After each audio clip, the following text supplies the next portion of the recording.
Hello everyone, welcome to Toyeen Talks. How you doing? Thank you for watching. Till I'll see you in my next video. Stay safe, stay blessed. I love you. Bye. It's impossible to have a 3D printer.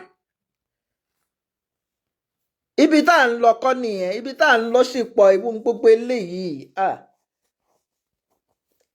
Lèṣoṣo.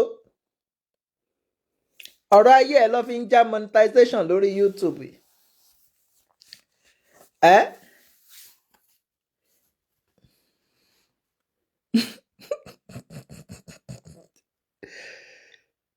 Okay, ó ti padà. Ó yá, Lèṣoṣo à ń gbọ́ ẹ̀.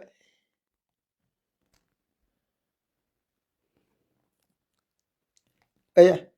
4 hours. I was there with them. 4-5 hours I was there. They were videoing. They were coming. They were bragging. Ọlọ́run ti mú. Team Shepeteri làwọn o. Team Enusho làwọn. O ní kúrò ń bí láàyè. O ní àwọn máa pa ni, àwọn máa nà pa ni. Àwọn máa dáná sun ni. They were doing all sorts of things. And guess what? Phone mi ti off. Phone kejì tó wà lọ́wọ́ mi. Mo mú síta straight like this. Phone kejì tó wà lọ́wọ́ mi, mo mú síta. I did not bring out myself. They are ready to snatch anything from me. There were many. So I sat with those women there. Then my husband came after maybe 4 hours or thereabouts. My husband now asked him, "You purposely set my wife up. If truly, small. If truly this is not a setup, when I asked you to send your account details, why did you off the phone? Why did you refuse to send your account details?" Ṣé bẹ́ẹ̀ ní account details ẹ̀? Èwo lẹ sanwó sí?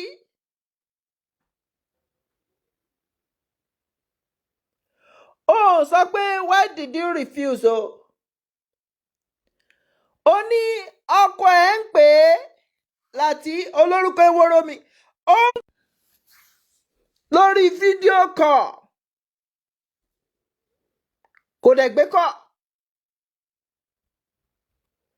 Ó nígbà tí why did you refuse? Ìwọ wà níwájú ẹni ẹ o. Kí ló dé tí ìwọ ò gba àkáǹtì kó jù sẹ́ni ẹ̀? Kí ló dé tó gba àkáǹtì? Ṣé dandan ni kí láti bá bọ̀bọ́ yẹn sọ̀rọ̀? A ní màá bẹ́ẹ̀ send 100k. Ṣé 100k lẹ́jẹ̀? Fẹ́ transfer tọ́ no transfer. Ṣé 100k ni? Why tẹ fẹ́ send 100k? Ó yá mò ń gbọ́. Do you know how much I have transferred today? Mọ̀. My husband called they tell him, "This lover, let me set the record straight. Let me set the record straight. I pay 2 million naira per month for my orderly. I pay 2 million naira on orderly every month. The motor where I sit down, so this motor cost me 85 million naira. Let me set the record straight. Let me set that record straight. This lover, you are not smart. This your setup is weak. You don't understand. This your setup is weak, Shepeteri. This your setup is so weak. That is Gaskia. This setup is so weak. Don't forget that I am a builder. I am into properties. Say you understand. Now Ozu at the Ozu I no keep person and I no do ashewo. Bẹ́ẹ̀ni, ó ti ṣaṣẹ́wó sẹ́yìn. Ó ní báwọn tó ń ṣe transfer náà, àwọn tó ń ṣiṣẹ́ pẹ̀lú Yahoo, hustle ni. Ó ní na hustle I no keep person. Hustle ni lóòótọ́. Má gbọ́lọ̀. Now my own shopping mall, not be shopping complex. My own personal shopping mall. Sure you understand? Kò sí personal shopping mall orí òpè. Tí wọ́n bá kọ́ ṣọ́ọ̀pù ni. Tí wọ́n bá kọ́ store ni. Ṣó mọ̀ nǹkan tó pè ní shopping mall? Ta ló máa ń kọ́ kò gbóyìnbó náà? Ó yá. I dey sell my market. And today for Nigeria, if you never buy clothes from Lizzy Anjorin, you never wear better clothes. Go ask anybody. Oriental. That's what we do for Oriental. We paid 5 million naira. 5 million million naira cash. Lizzy olè ló jà. Èwo lẹ́jọ́ òṣì wọ́n ní ó jalè ó rẹjọ́ Oriental wèrè ọmọ. Olè lọ ní ó jà ó. Bó ṣe pàtí náà Oriental ṣé nǹkan tí wọ́n ń béèrè ni ẹ? Bó ṣe jalè là ń béèrè. À ń gbọ́ ẹ jẹ́ n sún síwájú. Ó yá à ń gbọ́. Your worst. Because you cannot use Nigerian police for me. Because you Dóró ó yá. Kí lè lè jọ.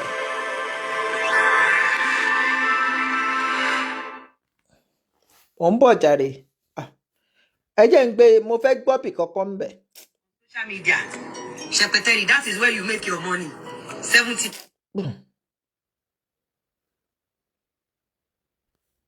club. Èmi tí mo wà nínú latest moto. Moto tí mo wà nínú ẹ̀. Mo ti gbọ́. Bí tí mò ń lọ kọ́ nìyẹn. Ó yá. 90,000 naira. That is too cheap. That is too cheap. Ṣé rí àwọn nǹkan kan wà. Ṣé rí àwọn kan wà wọ́n ti fi olè ṣe wọ́n débi pé tí wọ́n bá ní. Kọ́ fi gbogbo olè ṣòwò wọn máa jalè. Òun ni ọ̀rọ̀ Lizzy. Ẹnu ọjọ́ mẹ́ta yìí ni kò bá tún ti jà mí. Bọ́ nítorí pé gbogbo èèyàn ló ti mọ̀ ń sìn pé ṣọmọ kò sí bó ṣe lè jà ṣẹ́gẹ́ ẹ̀tẹ̀ ń sìn. Kò sí bó ṣe lè jà òun kò jà ṣùgbọ́n kò sí bó ṣe lè jà. Bọ́ ṣe mọ̀ àwọn èèyàn ti wò ó pé ojú àwọn èèyàn ti ka àṣọ lè lọ́mọdé yìí. Ó lè dúmọ̀tà òun ló ń pè ló lè dúmọ̀tà you know. Ó ti wù kó jà mí kò ráyè ni. Tó bá máa jà ń ṣe ó lè lọ Gambia. Àwọn ará Gambia gan ti dá mọ̀. À ń gbọ́ ó yá. That is too cheap. I could remember there was a day someone bought gold from me. Ó ta gold kókó sí lọ. Ó ta gold mama ní someone bought gold from me. Ṣé ó ta gold ni? À ń gbọ́. Aton Jones, did they sell gold there? Because Ẹjọ́ òṣì tó máa ń rò náà ni.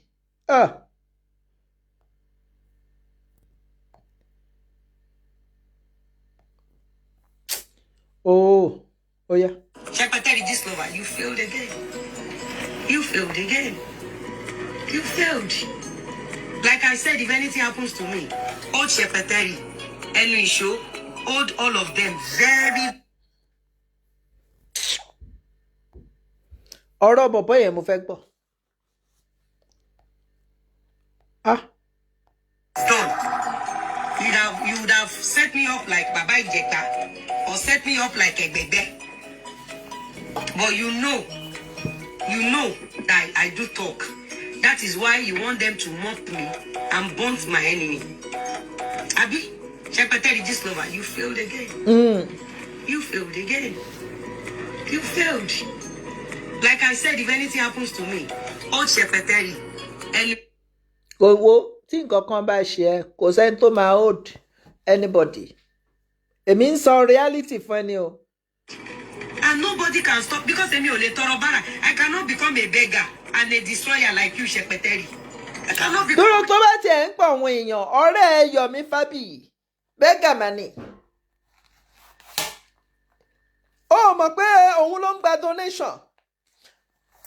Yomi Fabiyi bẹ́gà mà ni. Yomi Fabiyi yóò máa níṣẹ́ mọ́.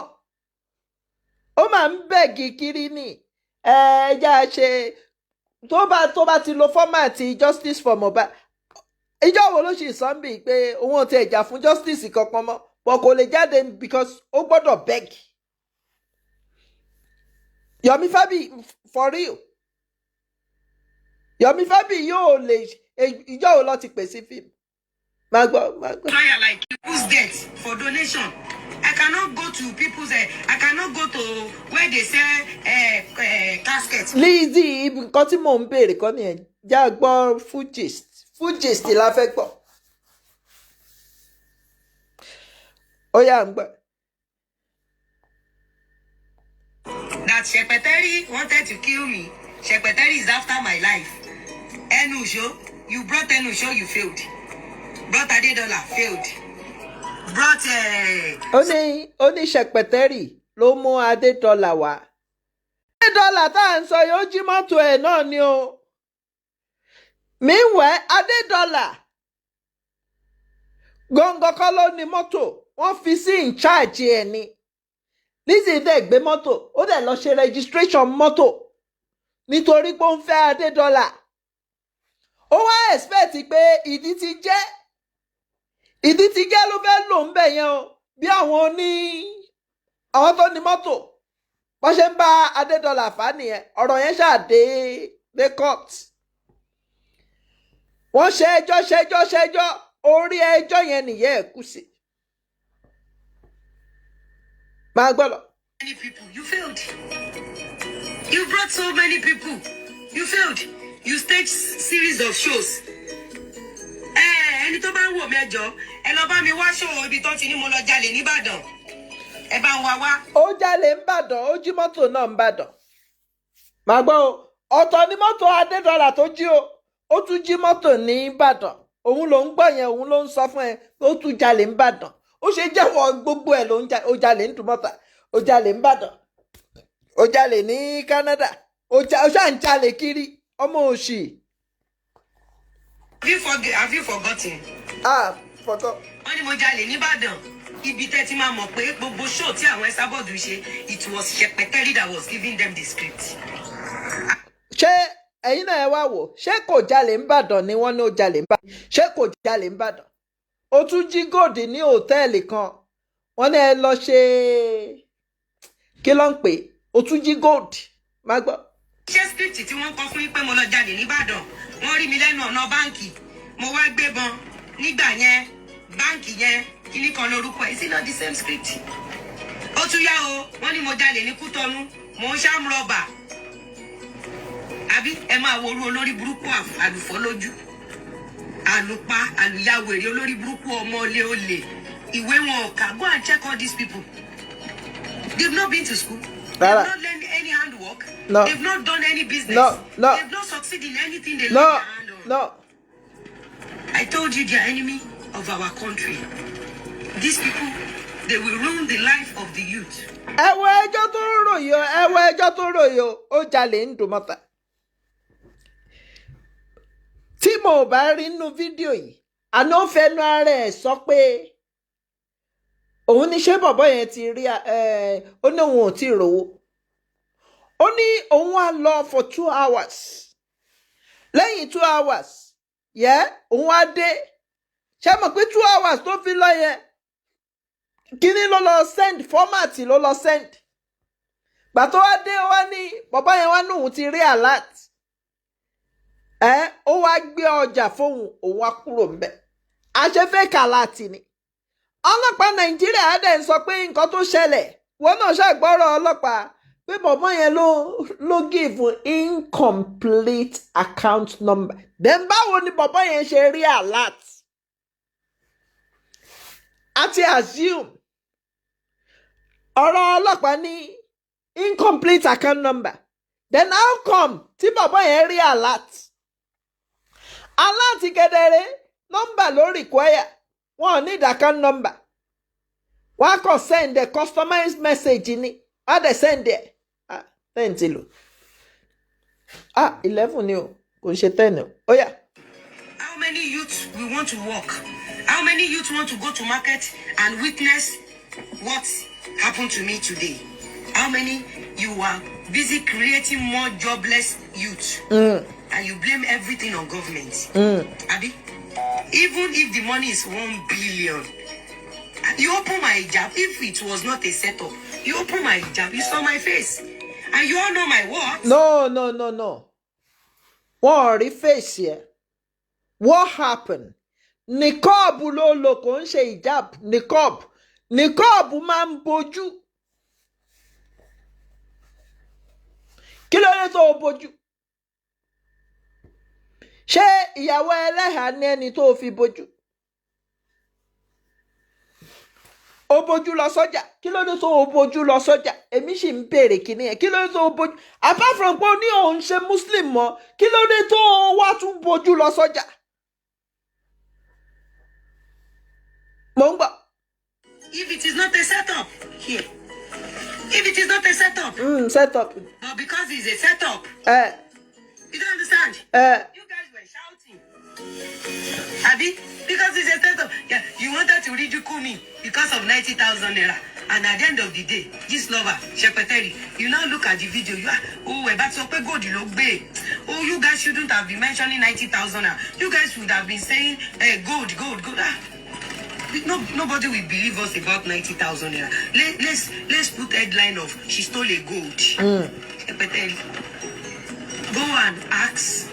Go and check the price of jewelry that I use.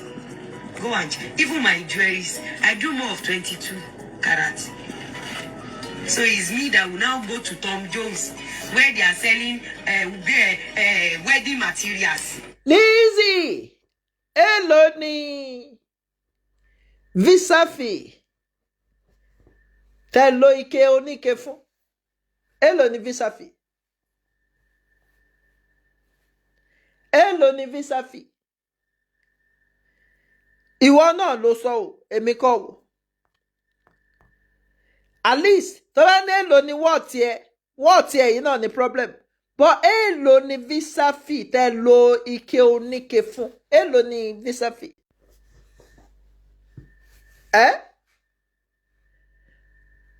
Ó sọ, ó ní,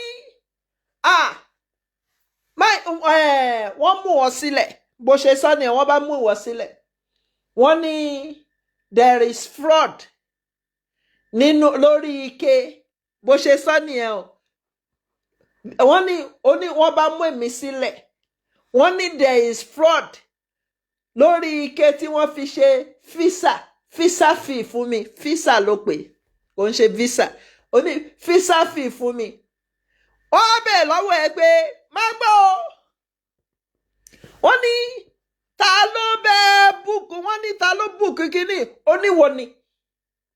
Máyẹ̀ ní ó tún ní. Ó ní are you sure? Ó ní yes, ìwọ ló búùkù ẹ̀. Àfìgbà tí máyẹ̀ wá ní ike yahoo ni wọ́n lò. Ike yahoo lọ́ lò. Ẹ ṣe mí jẹ́jẹ́. Wọ́n bẹ búùkù ẹ̀ ni. Then èlò ni visa fee. Because tó bá ń pọ́n rẹ̀, sórí ọ̀rọ̀ tá à ń sọ lálẹ́ yìí sìn, ó ní mo defame ẹ̀. Ó ní ìwọ ò sọ pé ó defame mi o, ṣó mọ̀. Ó ní èmi ń pè ẹ́ ló lè dúmọ̀tà.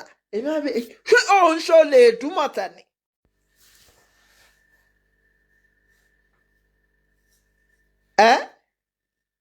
Kò ń ṣe dúmọ̀tà nìkan ló lè tó tún yẹ, ó lè international. Tó o bá ń ṣó lè dúmọ̀tà, mo ní pẹ́ ló lè dúmọ̀tà. Ọ̀rọ̀ yẹ ẹja parí ọ̀rọ̀ ọlọ́pàá. Mo ò rí bẹ́ẹ̀ yẹn, tí ń bá rí ń jọ mi màá tún mú wá. Mo ò rí ibi tá ń lọ. Ẹja wọ ọ̀rọ̀ ọlọ́pàá. Ọlọ́pàá ní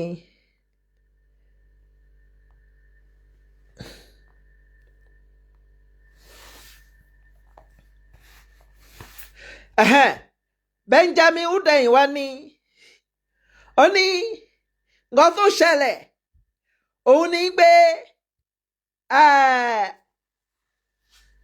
nọ́mbà tí wọ́n fún Lizzy wọ́n ní incorrect account number.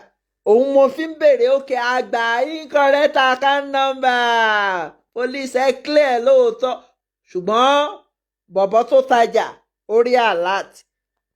Mo ò mọ bó ṣe wá rí alert yẹn. Anyway.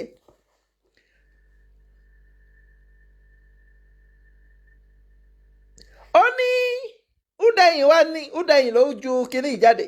Ara wọn tó fún lówó ni. Ó ní there was no case of stealing to start with. Only he said our investigation 10 months revealed that the seller of the goods gave the wrong account number. Magbo investigation gave Lizzy wrong account number. Ṣùgbọ́n bọ̀bọ́ yẹn rí aláàtì. wàá gbọ́ wọn á fẹ́ ṣàlàyé. Udeyin wá ní out of 10 digits, the person was to provide 1 digit was given wrongly. And our investigation revealed that Lizzy Anjorin Lawal did the transfer to the wrong account number. Ẹ̀yin jọmọ́, ẹgbọ́n nǹkan tọ́lọ́pàá wí pé nọ́mbà kan ló miss, bàbá yẹn give wrong number. Ọlọ́pàá wá ní investigation wọ́n wá ní Lizzy ìṣòwò yẹn wá lọ sí wrong account number. Ṣùgbọ́n bàbá tó ń tajà òun lórí àláàtì. Báwo ló ṣe jẹ́?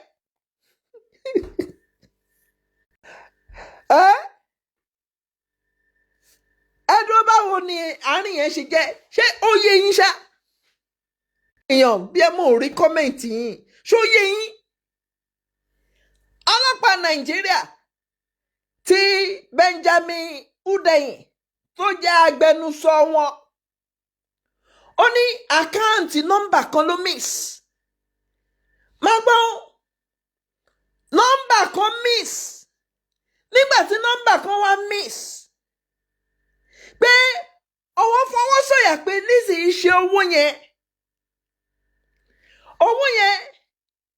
ó wá ṣe kí ni? Máa gbọ́ ìbẹ̀rẹ̀ ó ní there was no case of stealing. Only he said our investigation revealed that the seller of the goods gave wrong account number. Out of 10 digits, Magbo, the person was to provide 1 digit was wrongly, and our investigation revealed that Lizzy Anjorin did the transfer to the wrong account number. Surely they need. Bí Lizzy ṣe ní evidence tó. Ẹ má gbàgbé. Ṣé mọ̀ pé Lizzy ó gbé kinní kan proof of transfer jáde bóyá báǹkì kan ṣá. Right? Ó dẹ̀ confirm. Ó ní Lizzy fẹnu ara ẹ̀ sọ ní after 2 hours tóun dé. Ó ní bọ̀bọ́ yẹn òun wá ní òun ti rí alert quote and unquote. Lẹ́yìn tó wá rí alert ó ní wá gbé ọjà fóun. Then ọlọ́pàá Nàìjíríà ń sọ ń bì í tó ti pàtàpá wọ́n jọ dì í pẹ̀lú Lizzy torí ẹjọ́ dì í ni torí ọ̀rọ̀ yẹn ò jọra wọn. Ọ̀rọ̀ tí Lizzy yìí sọ ó yàtọ̀ sí tiyín. Ọlọ́pàá ní Lizzy transfer owó. Ó transfer ó lọ́bù mí ní nítorí bọ̀bọ́ yẹn give wrong account number. Then báwo ni bọ̀bọ́ yẹn ṣe rí àláàtì? Ibi táwa wà nìyẹn. Bí bọ̀bọ́ yẹn ṣe rí àláàtì ni kò yé mi. Ó wá ní òjàlè ń Dùmọ̀tà. Ó lè Dùmọ̀tà ní ẹ́. Ó jalè. Hundeyin má máa jẹ́ kó gbé wo Hundeyin. Benji. Wo bí wọ́n ṣe ń wọ ẹ̀ ń sìn, wo bọ́ ṣe ń rí dínkù ẹ̀. Wọ́n náà wo ọ̀rọ̀ tí wọ́n sọ, wo ọ̀rọ̀ tí Lizzy sọ. Ẹ jẹ́ ń wo 101.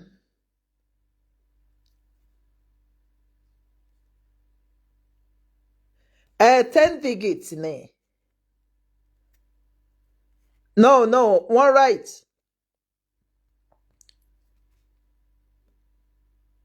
10 digits ni account number Nigeria. 10 ni. So, ẹ rí pé lóòótọ́ ó ná fake transfer. Ṣùgbọ́n àwọn tí wọ́n fẹ́ patch ẹ̀, wọ́n gbìyànjú gan. Ṣùgbọ́n wọn rí pa bó tiẹ̀ jẹ́ pé after 10 months tí Lizzy ná transfer làwọn ní àwọn ti ṣe investigation tán làwọn ṣàwọn ní ẹ̀rí wọ́n ti clear mi mo máa bẹ̀rẹ̀ orí ẹ̀ ò pé ní Lizzy ta ló clear ṣó o ṣínú ni wọ́n ní ẹ̀rí pọ́lọ́pàá ti clear mi Lizzy orí ẹ̀ ò pé o báwo lọ́lọ́pàá ṣe clear ṣé irọ́ tẹjọ́ ń pa fúnra yín ṣé ìyẹn ló ń pè clearance.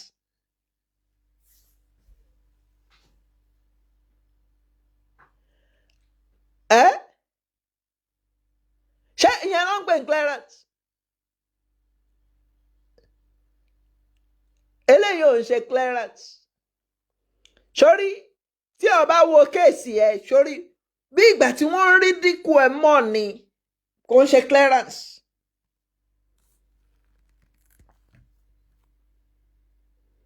máa padà wá tí n bá ti mò ń sábà ráyè bọ̀ máa fàyè lẹ̀ torí ọ̀rọ̀ ọmọ tó mú mi bíi bàbá ni mo fẹ́ sọ mo gbọ́dọ̀ fàyè lẹ̀ ṣẹ́gẹ́dẹ̀ ẹ jẹ́ n fi wálẹ̀ báyìí à á continue níjọ́ tá a bá máa continue kò ṣe é bó ṣe jẹ́ á tún pàdé o ó dàárọ̀.